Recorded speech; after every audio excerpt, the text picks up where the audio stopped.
Congressman Ron Paul with us. And Congressman, I'm going to give you first the opportunity to launch a big I told you so, because most of this stuff you were warning us about all along. Well, that is true, but nobody appreciates an individual that comes. I told you so. I told you so. Yeah, but you'd like to do it, Well, if you do it for me, then I'll gloat a little bit. Yeah, it's crazy. I think the record is very clear, and I don't claim that I was all wise about it, but I watch Austrian economists and what they do and say, and I understand the Austrian economic theory. So you can make projections. You can't make projections of time. But if you print a lot of money, for instance, it loses value. So it's really not all that complex. So you can understand where financial bubbles come from. And if financial bubbles exist, they have to collapse. So it's not so much that we're all knowing as much as common sense tells us that you can't live on credit. You have to work for what we have, and if you want to increase wealth, you have to work and earn it and save money, and it doesn't come out of a printing press. We're going to talk about the earmarks and that piece of it, but we have done so much of this stuff. We've got to do it rushed. We've got to do it in such a hurry. We can't read the bill before we vote on it. The president's not keeping up with his promises of transparency, of posting legislation for 5 days before he signs it. We're doing this stuff so rushed that nobody has a clue what's even in this legislation. We saw that with the TARP. This is commonplace. This is how things operate in Washington, whether it's this economic crisis we have and the urgency, the end of the world will come if you don't pass this bill next week. The same thing happened, after 9/11 when there was an attack on our civil liberties. If you don't do this, they're going to blow up the world. Or invading Iraq, it's urgent, or you're going to get bombed by a nuclear weapon. So everything is urgency, and important legislation never gets read. It's popped on us within hours before we have to vote on it. And there's such a political clamor for it, and the members become frightened, and they say, you know what? If we don't do this and this, our people are going to be mad at us. They need to have this done. But this idea of urgency and blindly doing something and thrashing out is the way government operates, unfortunately. It is jaw-dropping to watch the amount of money that's been spent in just the first 51 days of this administration, the amount of wealth that's been wiped off the map. Is there any way to even slow this down, Congressman? Because I know you and others are trying, but this train is going full speed right towards the cliff. And I think we'll go over the cliff, and that means the dollar will be destroyed because the sentiment here is that if you bailed out Wall Street with hundreds of billions, and the Federal Reserve has gotten involved and passed out trillions, why not give everything you can to poor people? So the psychology here is there are no limits. And the dollar, people still buy dollars, we still use them, but this can't last. The dollar financial system has collapsed, and that's why a lot of people lost a lot of money. But you just can't keep bailing out the world system and keep it going by just creating more money. So we'll go over the cliff, and going over the cliff means the destruction of the dollar, and it goes quickly. The financial system seems to have shocked a lot of people that it collapsed so quickly, but that's the way it usually works. But the end of a currency comes quickly, too. It's very, very rapid. You can destroy it over a period of 20 or 30 years, but it might take 1 or 2 years for it finally to go completely. And that's what we're working on.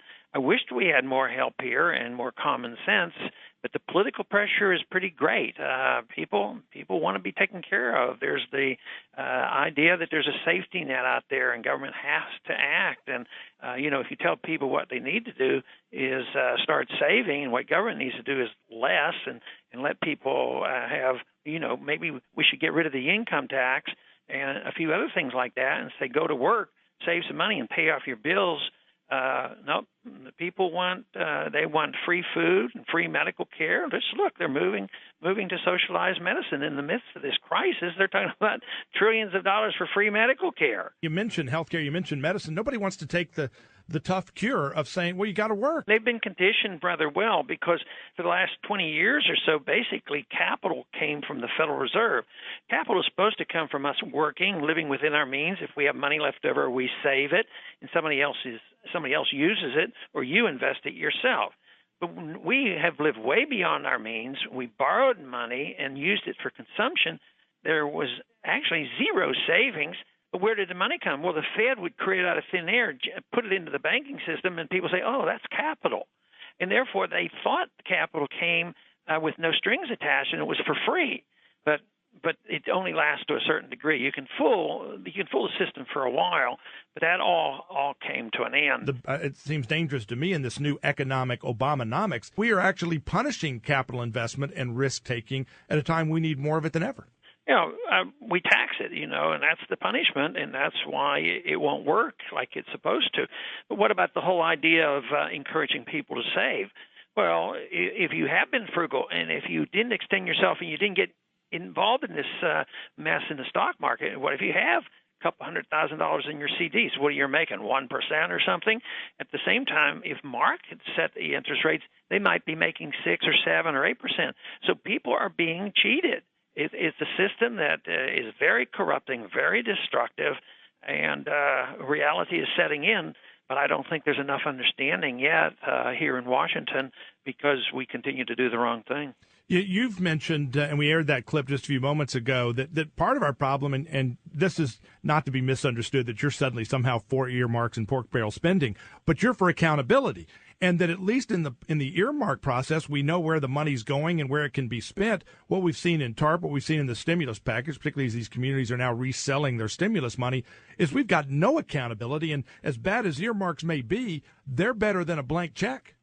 Yeah, and I think I've come to the conclusion to defending earmarks in that sense isn't all that easy because earmarks has a stigma attached, and rightfully so, because they've been so abused.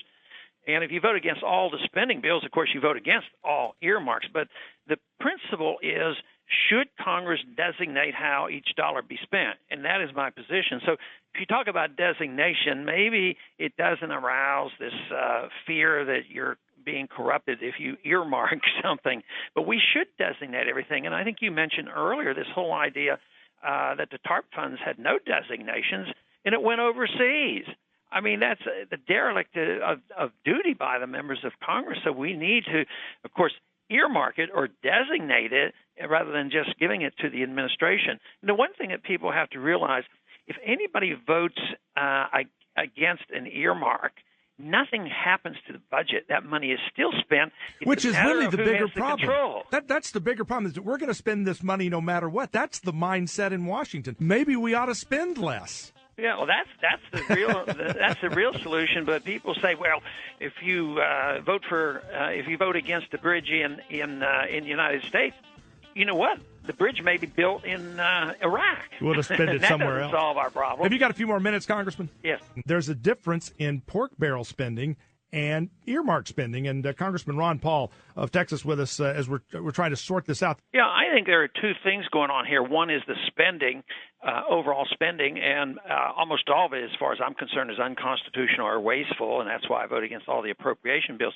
But the other one, this whole earmark and designation process, is who gets to decide where the money is spent. And my argument is that Congress should do that, so that's why I say if you're going to spend it, you should designate exactly where it's going rather than allowing the executive branch to make those decisions. Then they carry all the political clout, and then they wheel and deal with the member of Congress. It's sort of the line item veto, giving it to the executive branch, and if you don't do what they want and vote for their projects, then they won't allow some of the district, some of the money to go to your district, and I want the control to be in the Congress. But the truth is, most of it is sort of could be categorized as pork because, even in the highway system, technically, all the highway funds should be just left in those states, and the states pay for their own highways rather than coming up here and making a round trip. Education funds are the same way. Why make these round trips and then fight to get this money back? So that's why I just argue the case that the money should all be left at home. But if it comes here, Congress has a responsibility to designate how it should be spent. And that's the big problem with the stimulus plan. So much of it comes with so many strings attached. Last question, because I know you've got to run to an appointment. Is there any way to stop this and turn this tide before the 2010 elections? Or are we just going to have to hunker down and know that bad things are going to continue to come? Well, in a way, we don't want it to end before then, because if we did, that means it's collapsed. We don't have the votes here to come to our senses and do the right thing, so I'm afraid it's going to end with a calamity, which is, a dollar collapse. So let's just hope that we limp along and educate a lot more people and get a few more members up here to make the correct decisions. Right now, all they think they have to do is spend more money, borrow more money, run up higher debt, and print more money. That's how we got into the trouble. It can't possibly be the solution. Congressman Ron Paul, keep up the great work. Thanks for being with us, and we'll get you back again soon.